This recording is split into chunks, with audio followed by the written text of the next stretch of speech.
Hello everyone and welcome back to another video. Today we're going to be going through the recent update, the PUP March 2024 for Age of Empires 2. And basically it's not yet to live servers. This is just going to be like a testing server. So you can actually play it. It's public. It's called Public Update Preview. But these are not necessarily confirmed changes. I'm going to go through them, give you guys my thoughts. There are some really important things happening here that I really want to talk about and discuss. And I'll try to use as clear language as possible so you guys understand where I'm coming from here, because there are some big changes. So firstly, I'll just skim through here. If you guys want to take a look, just pause. I'm on the official Age of Empires forum here. Nothing too crazy. Maybe I can even zoom in. Just it's a little bit bigger. That's much better. Maybe even one more. There we go. Fantastic. Okay.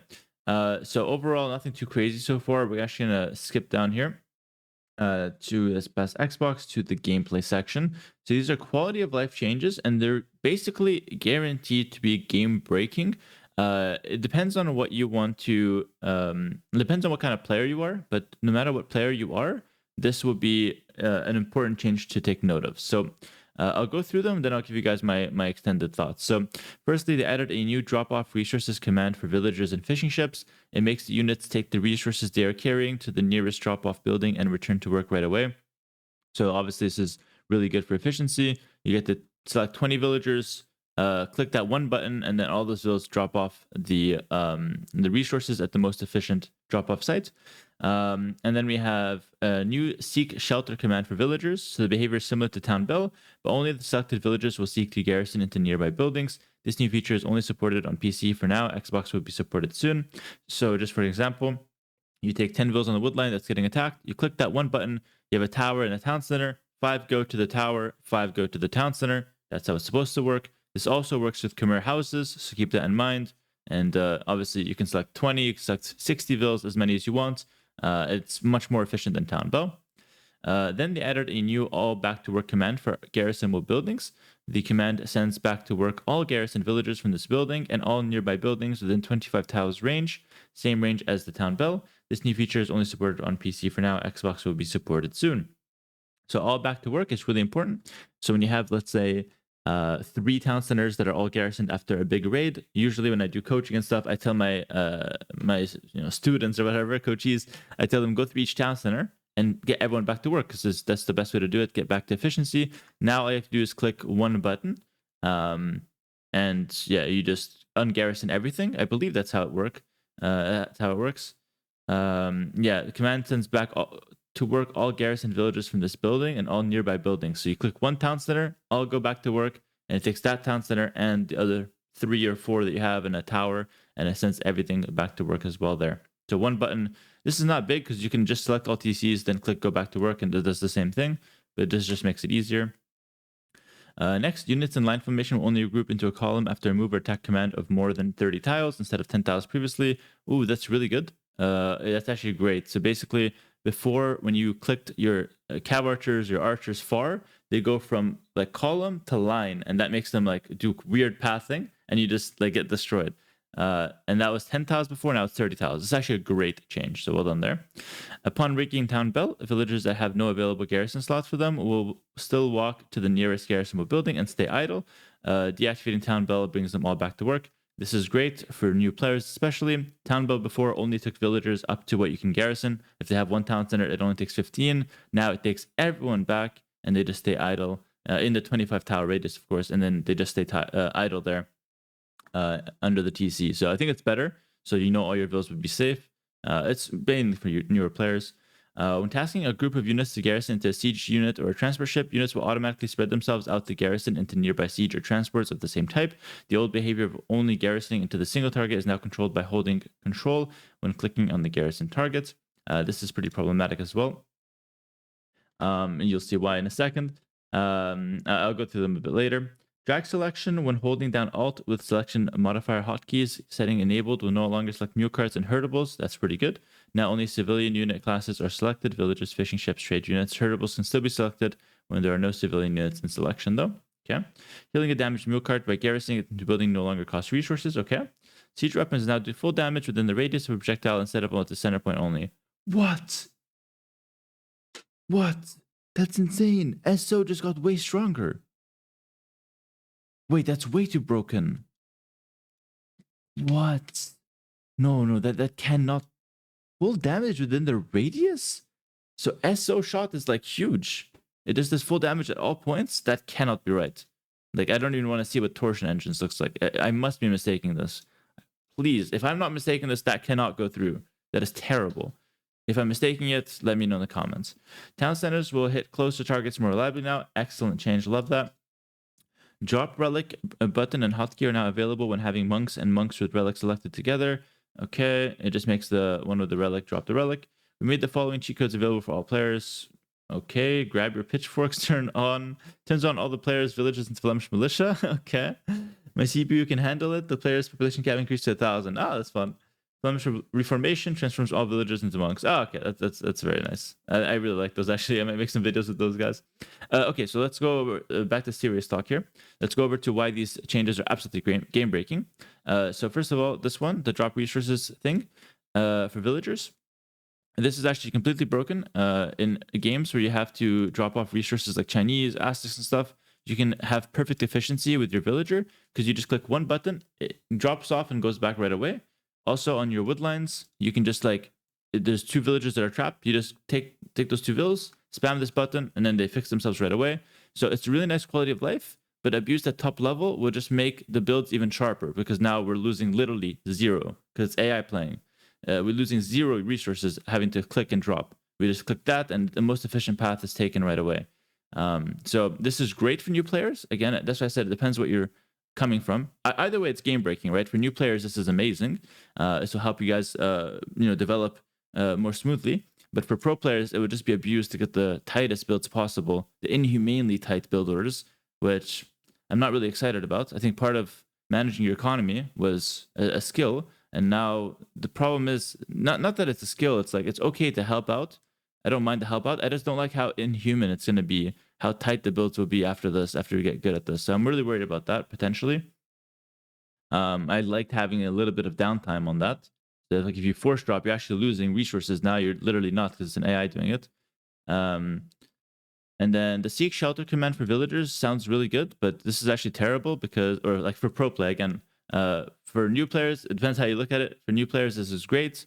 It's going to help them defend it better and more logically. This one's terrible for pro players because imagine like Khmer House, you just ungarrison or you hit with your villagers, then you click this button so they garrison right away, and then you go to your house, ungarrison, they come out and hit, and then you garrison. You can literally spam that, and militia, men at arms, scouts raiding, impossible versus Khmer after this.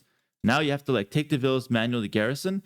After this, you just select the villas, click the button. It's instant. Again, it's AI playing. This is the problem. When AI plays, there's no room for counterplay because it's instant. You can't even react to that, which is really problematic. It basically takes a hard micro that takes like 2 clicks or even 3 clicks. You have to select the vill, click garrison, click house. It's 3 clicks. Here, I just select villager and then click that. So it's 2 clicks compared to 3, and no mouse precision. Just select the villas, click it right away. Don't have to move my mouse. So you're gonna do it basically twice as fast. So Khmer will be basically unraidable. I can think of like towers, same thing. Villagers in a tower jumping in and out. The tower wars would be like completely AI now. I'm really scared of these for competitive play.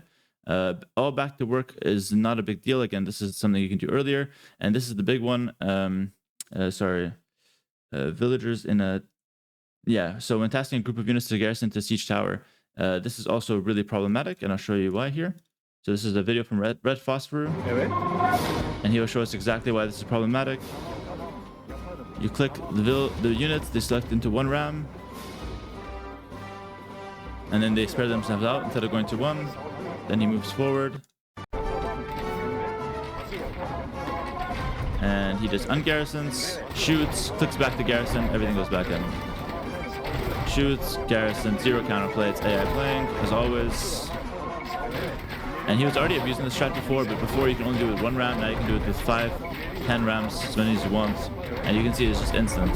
There's no counterplay to this whatsoever. This micro will be an absolute plague of pro play. And it might be fun to watch, and it's cool. Like, don't get me wrong, it's really cool, but I know how these things go. We make a change and it takes a year to fix it. So yeah, it's going to be the kind of thing where we might have to deal with this for a long time. And yeah, it's just no counterplay. As you can see, he's just mowing down the units, and There's no human counterplay to this anyways, because there's no downtime to it. He's not clicking it. He just clicks into one ram and they all garrison. So again, it's the kind of change where, it's the kind of change where it's good for beginner players to load transfer ships very fast, but it's really bad for pro play.